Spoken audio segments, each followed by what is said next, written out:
प्रशांत किशोर का जो बात कर रहे हैं, जिस हिसाब से वो आए थे बिहार में, वो घोषणा करते थे कि नए लोगों को लाएंगे, नई राजनीति करेंगे, नए ढंग से बिहार को बनाएंगे। आप टिकट बंटवारा देख लीजिए उनका, किसको किसको लाए, किसको किसको दिए, कहाँ गया उनका नए लोग। तो वो कहना और करना में फर्क होता है। और विपक्ष का काम है, उनके पास मुद्दा बचा नहीं, पब्लिक में जाके क्या बोलेंगे। तो माननीय नीतीश कुमार अच्छा काम कर रहे हैं, उनके काम के बजाय ही लोग इनको जानते हैं और एक पहचान है। अब उनके पास कुछ बचा नहीं तो कुछ कुछ वो ढूंढते रहते हैं और ट्वीट करते रहते हैं। बाढ़ आया था तब वो कहाँ थे, आप याद करिए। उससे पहले भी जो सत्र चल रहा था बिहार विधानसभा का, तो वो नदारद थे। तो उनका काम ही है केवल ट्वीट करना। चम्मच, चांदी का चम्मच लेके पैदा हुए हैं, बस अपना वो ऐज मस्ती कर रहे हैं। जो माननीय सांसद ने अभी जो बयान दिया है वो बिल्कुल ही गलत है, क्योंकि भारत जो है धर्मनिरपेक्ष राष्ट्र है। सभी धर्म का यहाँ उतना ही सम्मान मिलेगा जितना हिंदू का। नमस्कार, मैं हूं चंद्रशेखर और आप देख रहे हैं आगाज फर्स्ट न्यूज। देखिए, बिहार में 4 सीटों पे उपचुनाव है और ऐसे में एनडीए की बात करें या इंडिया गठबंधन की बात करें या जनसुराज, सभी पार्टी जो है तैयारी में जुट गई है और सभी जो है जीत की दावा कर रहे हैं। लेकिन इस वक्त हम मौजूद हैं आरएलएम कार्यालय में और हमारे साथ बात करने के लिए आरएलएम के प्रदेश प्रवक्ता इंजीनियर हेमंत कुमार हैं। कैसे देखते हैं, 4 सीटों पे उपचुनाव है, क्या तैयारी है? हमारी पूरी तैयारी है और चुनाव के पहले भी हमारे नेता जो है वो यात्रा कर रहे थे। यात्रा का मकसद यही था कि जितने एनडीए के लोग हैं उनके साथ और हमारे टीम के साथ, जो पिछले बार लोकसभा में कुछ गड़बड़ियां हुई थी वो ना हो, कोऑर्डिनेशन मिले और सब लोग मिलजुल कर एक टीम के साथ काम करें। तो हमारी तैयारी भी पूरी है और इस बीच हमारे पार्टी ने एक टीम बनाया है चुनाव के लिए, विशेषकर ये 4 उपचुनाव के लिए अलग टीम गठित किया है, जो प्रभारी नियुक्त किए गए हैं हर एक चुनाव के लिए। तो इसलिए अब हम लोग पूरी तरह से तैयार हैं और एनडीए की जीत किस तरह हो ये पूरी तरह सुनिश्चित किया गया है। यात्रा की आप बात किए, तेजस्वी यादव भी यात्रा पे निकले थे, कार्यकर्ता दर्शन सा संवाद यात्रा पे निकले थे, स्थगित कर दिए उपचुनाव के डेट आने के बाद। उपेंद्र कुशवाहा भी यात्रा पे निकले हैं। लोकसभा में शाहाबाद मगध के क्षेत्र में जो है एनडीए को काफी नुकसान मिला था, उस क्षेत्र से उपेंद्र कुशवाहा यात्रा की शुरुआत किए हैं। लग रहा है कि वोटरों को कन्वर्ट कर पाएंगे। देखिए, उस समय जो कंफ्यूजन था, जैसा कि आप लोग को भी बताया गया कि वो पूरा क्षेत्र एनडीए वहां से हार गई थी। क्या वजह रहा वो भी सबको पता है। बावजूद उसके हमारे नेता को राज्यसभा भेजा गया। अब हम लोग यात्रा का शुरुआत जो किए थे, जो शाहबाद से शुरू किए, मकसद यही था कि जो लोग अलग अलग मिलके काम कर रहे थे, जैसे एक एनडीए गठबंधन के अंदर जेडीयू अलग काम कर रही है, भाजपा अलग कर रही है, हम लोग अलग कर रहे थे, वो एक कोऑर्डिनेशन बन जाए। बूथ स्तर तक के लोग, कार्यकर्ता आपस में कोऑर्डिनेशन बना के और एकजुट होकर एक टीम होकर काम करें।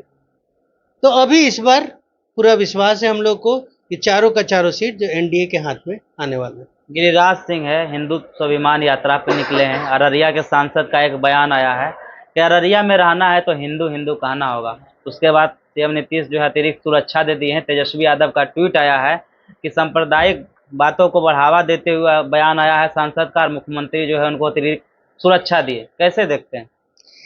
देखिए, उनका जो बयान था, या माननीय जो मंत्री हैं गिरिराज सिंह का यात्रा, उन्होंने जो हिंदू स्वाभिमान यात्रा निकाला था, तो हम लोग ने उस समय क्लियर किया था कि भारत देश में संविधान सर्वोपरि है और संविधान के अनुसार हर एक धर्म का अपना महत्व है।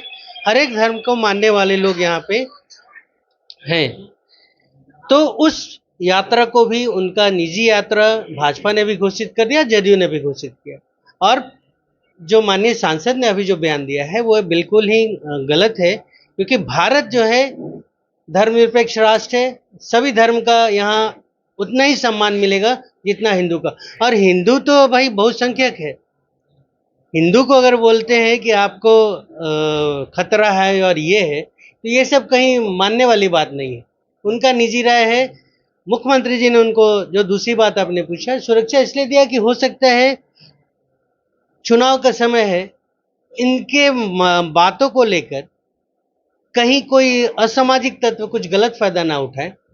माननीय नीतीश कुमार जी ने ये सोचकर उनको सुरक्षा दिया है। नीतीश कुमार को लेकर भी तेजस्वी यादव लगातार ट्वीट कर रहे हैं, आपराधिक घटनाओं को लेकर, और या तो कुछ लॉन्च करते हैं उसको लेकर। इस बार भी ट्वीट किए हैं कि मुख्यमंत्री जो है असमर्थ है, सबसे लाचार मुख्यमंत्री हैं, अधिकारियों के सामने गिड़गिड़ाते हैं और पैर पकड़ते हैं। कैसे देखते हैं? देखिए, विपक्ष का काम क्या है ये बताइए। विपक्ष का काम है, उनके पास मुद्दा बचा नहीं, पब्लिक में जाके क्या बोलेंगे। तो माननीय नीतीश कुमार अच्छा काम कर रहे हैं, उनके काम के बजाय ही लोग इनको जानते हैं और एक पहचान है। अब उनके पास कुछ बचा नहीं तो कुछ कुछ वो ढूंढते रहते हैं और ट्वीट करते रहते हैं। जब भी जरूरत पड़ता है वो विदेश घूमते रहते हैं। अभी पिछले कुछ दिनों पहले बाढ़ आया था, तब वो कहाँ थे? आप याद करिए। उससे पहले भी जो सत्र चल रहा था बिहार विधानसभा का, तो वो नदारद थे। तो उनका काम ही है केवल ट्वीट करना।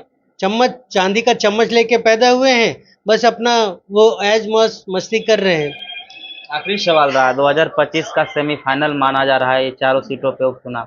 तैयारी कैसी है, मुद्दा क्या रहेगा? क्योंकि प्रशांत किशोर भी कह रहे हैं कि एनडीए और इंडिया दोनों को सफाया कर देंगे इस बार। अच्छा बात है। हम तो पहले भी चर्चा किए थे कि पिछले चुनाव में मीडिया ने एक पुष्पम प्रिया नाम की आई थी महिला, और उनको आप लोगों ने एक मुख्यमंत्री के रूप में प्रोजेक्ट किया था।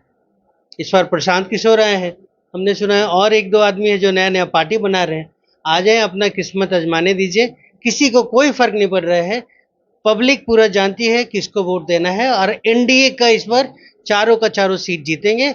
2025 में 200 प्लस सीट लेकर हम लोग आएंगे, ये हमारा पूरा कॉन्फिडेंट है। चुनौती कितनी बड़ी रहेगी? क्योंकि प्रशांत किशोर की पार्टी का जब गठन हुआ तो कहा देते जब हम सरकार में आएंगे तो शराब चालू करवा देंगे। क्या लोग शराब चालू होने के चलते प्रशांत किशोर के साथ जाना पसंद करेंगे, या तो शराब बंदी है उसको लेकर एनडीए के साथ रहना पसंद करेंगे? देखिए, शराब एक अलग मुद्दा है। आप प्रशांत किशोर का जो बात कर रहे हैं, जिस हिसाब से वो आए थे बिहार में, वो घोषणा करते थे कि नए लोगों को लाएंगे, नई राजनीति करेंगे, नए ढंग से बिहार को बनाएंगे। आप टिकट बंटवारा देख लीजिए उनका, किसको किसको लाए, किसको किसको दिए, कहाँ गया उनका नए लोग।